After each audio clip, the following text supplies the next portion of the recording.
ছিলাম বেঞ্চের টিম আর সুমন ছিল মেইন টিমের প্লেয়ার।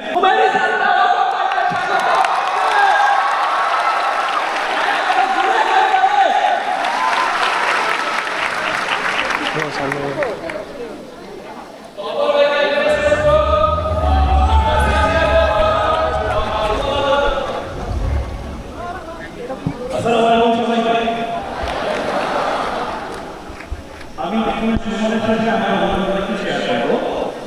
তোমরা হয়তো এসিএস হবে সেটা পারফেক্ট টাইমলাইনটা হয়তো জানো না।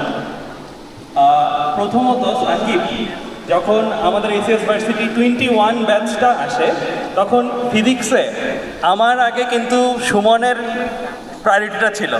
আমার যতটুকু মনে আছে সাকিব সুমনকে অ্যাপ্রোচ করছিল যে আমাদের সাথে আসেন ভাই আমরা করি, তো সুমন রিজেক্ট করছিল। তার পরবর্তীতে আমরা আসি এবং এরপরে এসিএসটা তৈরি হয়েছে। তাহলে সুমন কোন লেভেলের মানুষ আশা করি এটা বুঝতে পারতেছো।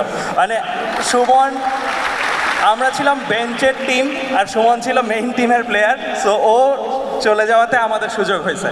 সো আমি প্রাউড আসলে সুমনকে আমাদের সাথে পেয়ে এবং একসাথে কাজ করার সুযোগ পেয়ে। কারণ সুমনের স্টোরিটা যখন আমি আসলে শুনি আমি ফিল করি যে আসলে এই মানুষটার জন্য কিছু একটা করা দরকার এবং এই মানুষটার জন্য সামান্য কিছু করতে পারলেও আমার নিজেকে গর্ববোধ অনুভব হয়।